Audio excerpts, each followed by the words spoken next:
Hello, what's up? This is Coleman back again for another unboxing first impression video. This time, Redmi Note 13 Pro naman tayo. Yes, Redmi Note 13 Pro. Tsura pa lang actually nagaganda na ako sa kanya sa picture kasi mukha siyang yung dating Google Pixel. Yung Google Pixel 2 yata yan or 3, something like that. Basta parang ganon yung panda design ika nga. Bigyan ko muna kayo ng konting expectations. Ang mababasa natin is 12GB RAM po ito. Totoong 12GB RAM, hindi siya virtual RAM.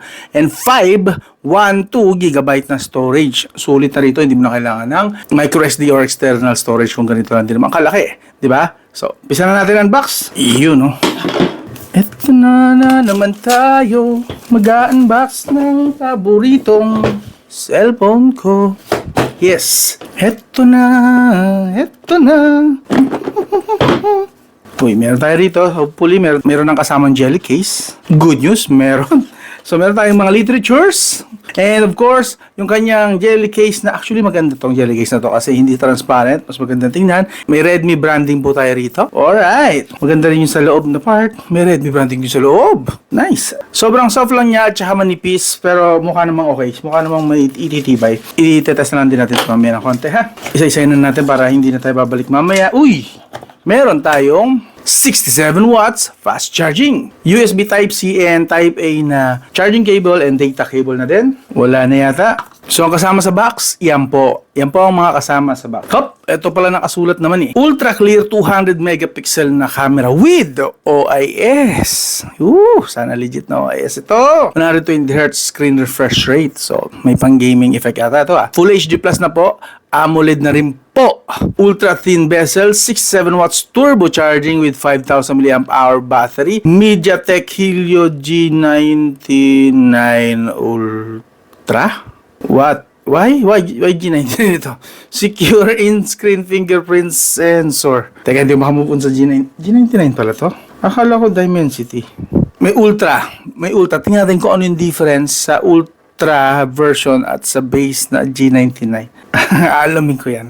Ano ako dun na. Hindi ko na-expect yung part na yan. Binili ko kasi siya actually sabay-sabay. So hindi ko na siya binasa. And since nagka-trending naman siya, nung time na launching ito, hindi ko masyadong na-realize yata yung part na yan.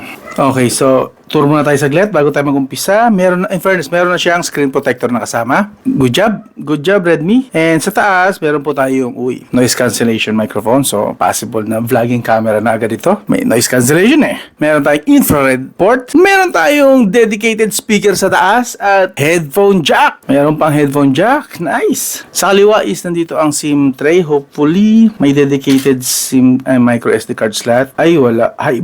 Hybrid lang po siya. Hybrid SIM tray.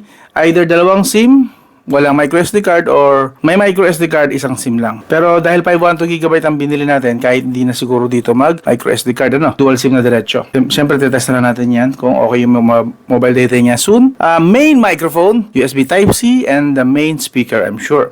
Sa kanan, nandito naman ang power button. Power button lang po siya kasi sabi kanina, di ba? Meron siyang under display fingerprint. So, ang premium na dating. At volume rocker. Sa likod naman, ito ang crown jewel. Ito ang nagagandahan ako rito sa design niya actually. Tingnan nyo naman, no? 3 tones yan technically, no? 3 tones ng bluish na gray, something like that. Naalala ko talaga sa kanya yung Pixel 2 Panda version. Pero but this one, I think this is a much better na execution kasi ginawa nila 3 tones eh. Sa Pixel kasi dalawa lang. So, I like it. I like this much better than the Pixel. Gusto ko to.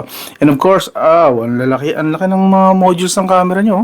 Look at that bump, oh. Meron ng base, meron pang yung pinaka-lens. And sa yung maliliit, meron din sariling base at meron din sariling lens. Ganda, ah. Solid. And of course, meron tayong parang single tone lang na flash. Not really sure about that. Triple camera. Yung isa dyan, 200 megapixel. Ito malamang 200 megapixel. Ito yung malaki ang lente, eh. Hindi ko lang alam itong dalawang ito kung alin dyan ang basura na 2 megapixel. At ewan ko lang kung ano yung isa. So, mamaya malalaman ko siguro sa check ko. And of course, bubuksan natin for the first time. Ay, hindi nag-vibrate pero nagbukas. Okay, tingnan natin. So, balikan ko kayo. Isa-setup ko muna ha. Balikan ko kayo.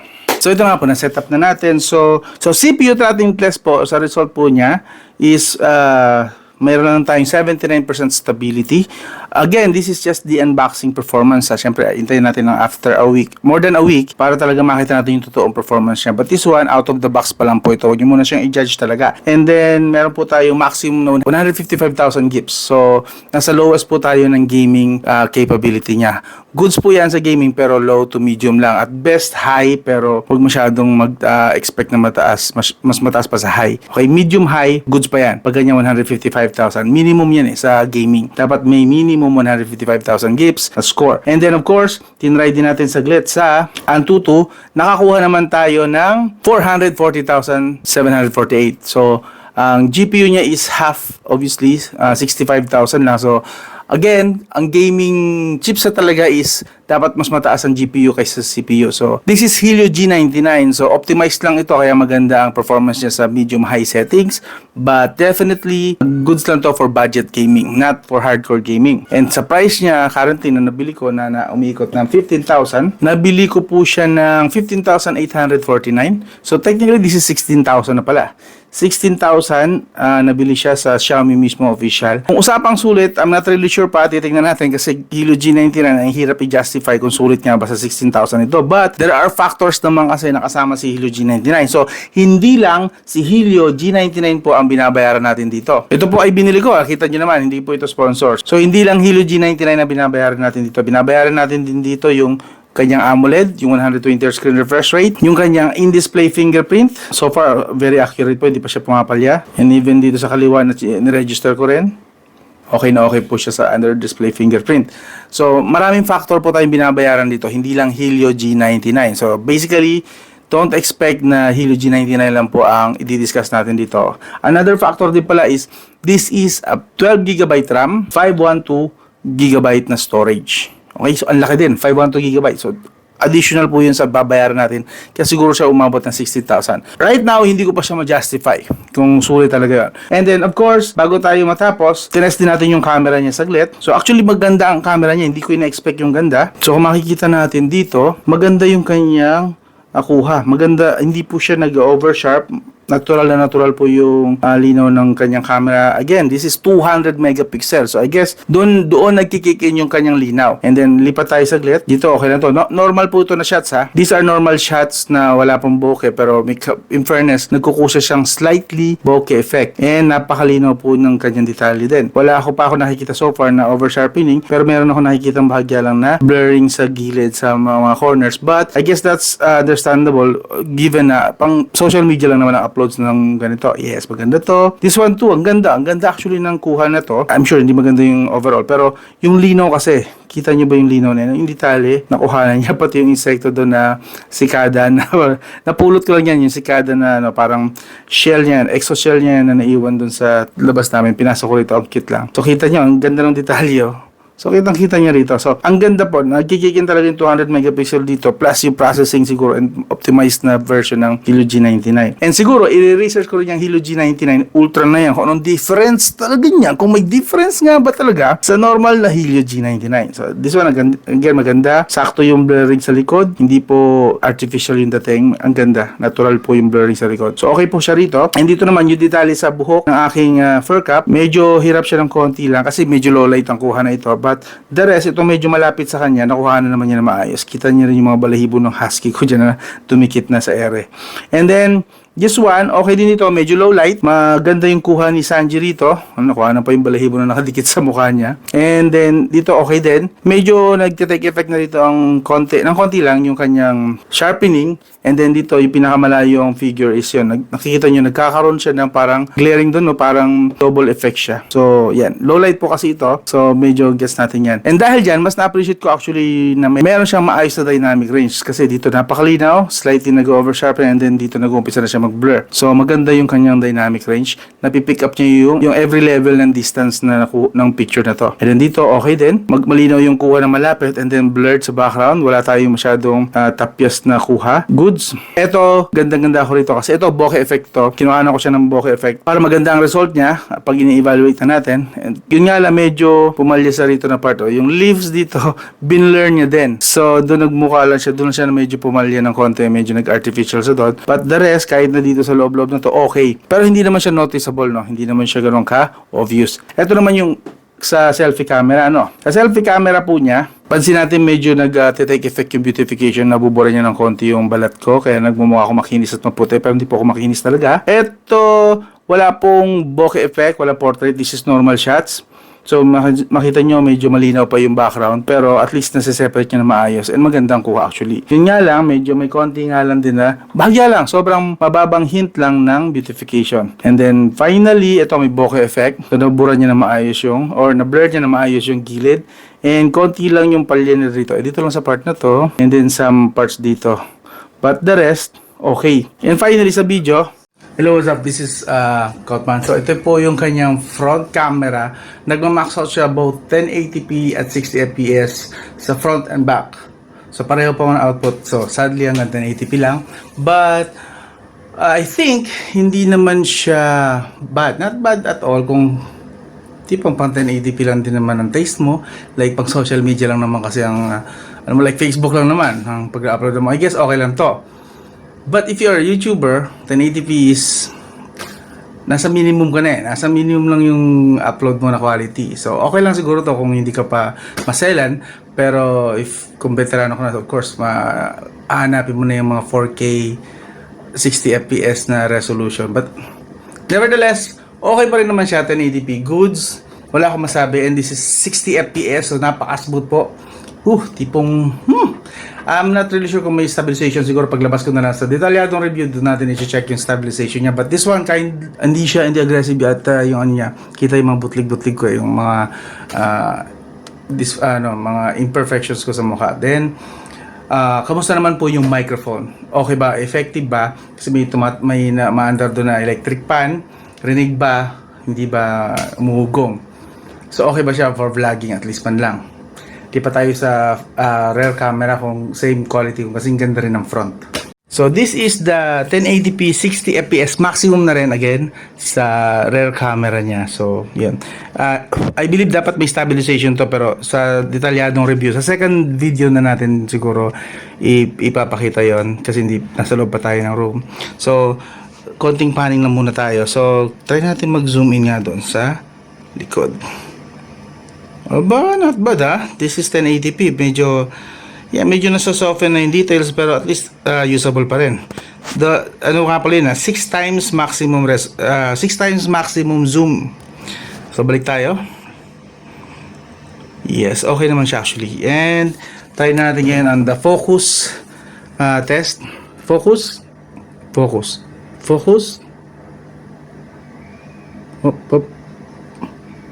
Yun, focus.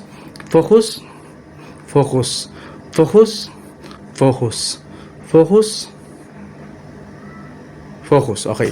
So basically, okay yung focus niya kapag medyo may distansya yung subject, but medyo pag malapit, nahihirapan siyang pick up agad, pero okay naman, nafo-focus pa rin. So basically, almost instant sana. For some, siguro yung distance lang problem doon. Kaya focus and then focus again. Mabilis naman. So, kamusta naman po yung kanyang microphone? Okay ba? Kita ba yung mga keyboard, letters ng keyboard? Kita, no? Ba malinaw, Yeah, this is 6 times zoom.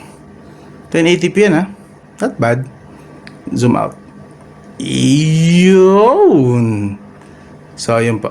1080p po, both front and back. And then, ganoon din sa likod. So, as for the camera, sa ngayon first impression po lang naman, at least 1 to 10 na rating, bibigyan ko siya ng 8, okay? Sa pictures. Sa videos, dahil 1080p lang, siguro 7 lang. Pero maganda pa rin naman yung kuha, basically. So, okay po yung camera. One last test na to, promise, last talaga to. Gusto ko lang makita bago kayo umalis, is gusto ko makita yung FPS niya sa Firelight. Okay lang ba sa inyo? So, test natin sa Firelight. Isang game lang, then tapos na itong video na to, promise. Okay lang? Wait lang. So, set muna natin yung graphics niya to extreme. Yung extreme lang po ang binago natin.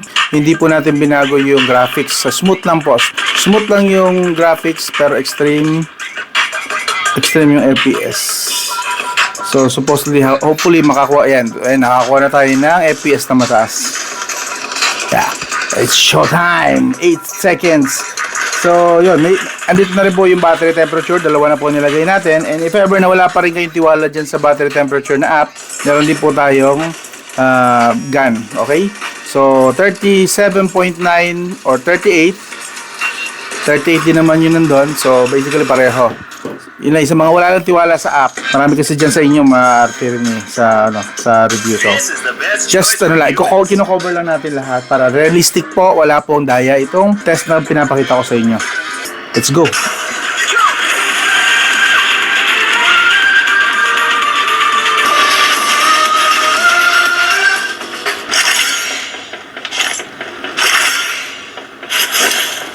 Hindi tayo nagkakaroon ng frame drops at ang temperature natin so far 39. So expect nyo tataas yan ng konti along the way.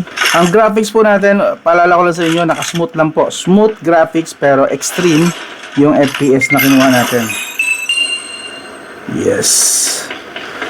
Namang collect lang muna tayo. For some reason, maganda talagang laruin dito sa Farlight. Ewan ko, for some reason, mas gusto ko yung mechanics nila dito. Hindi masyadong komplikado. And gusto ko yung kanyang parang push na gawa sa hangin. Ang tawag sa ganun? Jetpack. Yung maganda yun eh. So currently naglalaro pa rin tayo around 90 to 100. Uy, 180 na tayo ha. Makita tayo sa 40 degrees Celsius. Hindi kalaban na.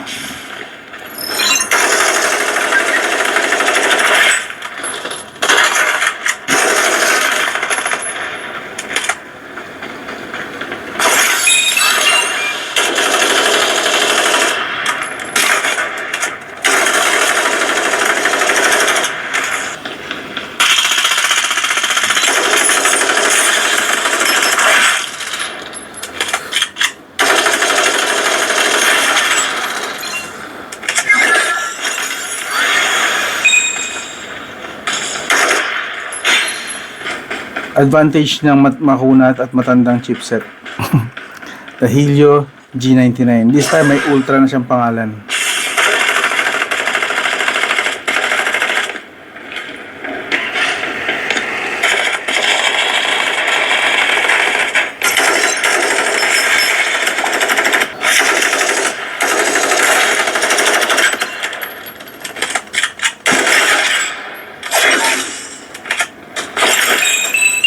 So, ayun. Victory tayo. So, maximum niya na temperature is 42 degrees Celsius lang. Naka 15 minutes yata tayo may get. Almost 20. The whole game, naglalaro po siya ng 90 to 110 FPS. Yun yung average na nakikita ko sa kanya kanina. Never siya bumaba ng 80. Yan nakikita niya tapos na kasi game. Kaya bumaba siya ng 60 for some reason. I don't know why. Pero during the whole game, hindi po yan nababa ng 90. So, napakaganda po ng performance dito ni Helio G99 for some reason. I don't know why. Bang ginawa nilang optimization dito. Ngayon lang yata ako nakakita ng yung salitang word na optimization may meaning talaga na legit kay Helio G99. Marami nang dumaan na chipset sa edad kong to pero ito lang ang optimization na may meaning talaga na talagang totoong nag-improve siya sa gaming capability niya and so on and so forth. 42 degrees Celsius, again 90 to 110 FPS. Dito kay Farlight na ang graphics natin is smooth and extreme. Solid. So far, sa kanyang performance, approve ako sa kanya. Slightly impressed pero again, hindi ko pa siya masasabi or ma-justify yung price tag niya na 16,000 pesos. Although yes, 12GB, 512GB ito pero gusto ko muna siyang gamitin kung talaga bang worth it siya kahit nasabihin na Helio G99 lang ito, worth it ba kasama yung package, full package na AMOLED, under display fingerprint, OIS, may OIS naman talaga yata siya, tingin ko, why not? Nasa presyo naman, and then that 120 FPS or 120 Hz screen refresh rate experience. Napakaganda po. And the design, huwag natin kalimutan yung design. Napakaganda po ng design, hindi po pipitsugin yung design. Pasensya na, medyo nagpawis lang siya. Yan, napakaganda po ng design para sa akin na at least may uniqueness siya, ika nga. May sarili siyang identity. Look at that camera bump po. Woo! Ganda. Sexy. So yan. Anyway, abangan nyo yung detalyadong review or yung second video which is the full review ng Redmi Note 13 Pro 4G version. Okay? This is just the 4G version. Don't forget to subscribe, like, and share. Kayo na pong bahala. Kung nagustuhan nyo yung ganitong style ng video, I hope mag-iwan kayo ng isang like man lang. Okay na sa akin. Or share. Even share. Mas solid po para sa akin. Okay? So hanggang doon lang. This is Codman. I'll talk to you again soon.